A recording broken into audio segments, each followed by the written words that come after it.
Fils et du Saint-Esprit. Amen. De l'Évangile de Jésus-Christ selon Saint Jean au chapitre 4, au verset 43 à 54. En ce temps-là, après avoir passé 2 jours chez les Samaritains, Jésus partit de là pour la Galilée. Lui-même avait témoigné qu'un prophète n'est pas considéré dans son propre pays. Il arriva donc en Galilée. Les Galiléens lui firent bon accueil, car il avait vu tout ce qu'il avait fait à Jérusalem pendant la fête de Pâques, puisqu'ils étaient allés eux aussi à cette fête. Ainsi donc, Jésus revint à Cana de Galilée, où il avait changé l'eau en vin. Or, il y avait un fonctionnaire royal dont le fils était malade à Capharnaüm. Ayant appris que Jésus arrivait de la Judée en Galilée, il alla le trouver.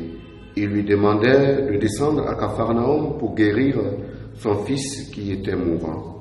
Jésus lui dit: « Si vous ne voyez pas de signes et de prodiges, vous ne croirez donc pas. » Le fonctionnaire royal lui dit: « Seigneur, descends avant que mon enfant ne meure. » Jésus lui répond: « Va, ton fils est vivant. » L'homme crut à la parole que Jésus lui avait dite et il partit.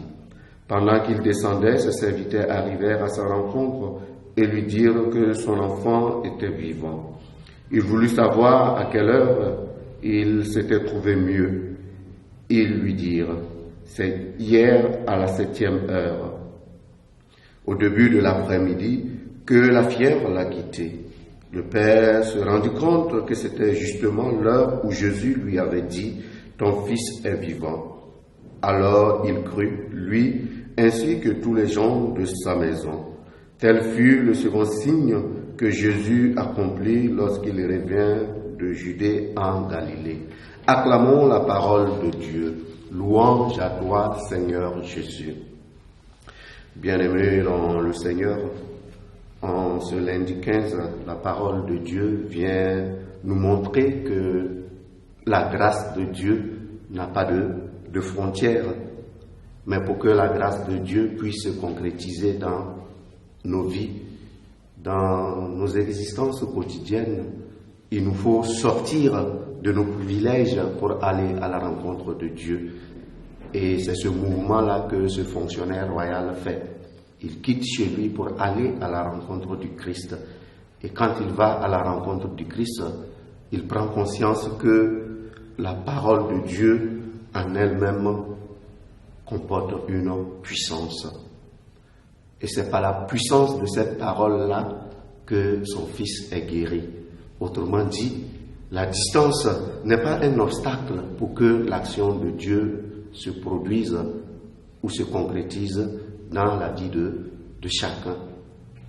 Il nous faut faire ce qu'on appelle le saut de la foi. C'est le saut de la foi en la parole de Dieu qui fait que la puissance de cette parole-là agit dans nos vies. Et un enseignement que nous pouvons retenir de l'évangile de ce jour, c'est que la générosité de notre Dieu nous invite à une générosité inventive. Pour dire quoi?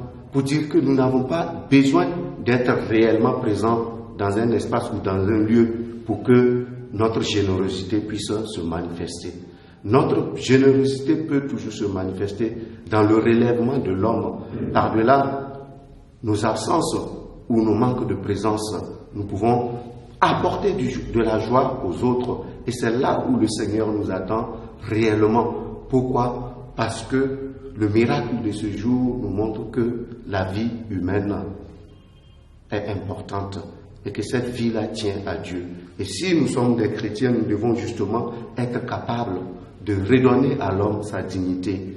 Et notre Seigneur nous montre que la distance ne doit pas et ne peut constituer un obstacle pour que notre générosité puisse se manifester. Au cours de cette journée, nous allons demander au Seigneur qu'il nous accorde la grâce de la foi, cette foi qui nous aide à une générosité qui se veut inventive. Loué soit Jésus-Christ.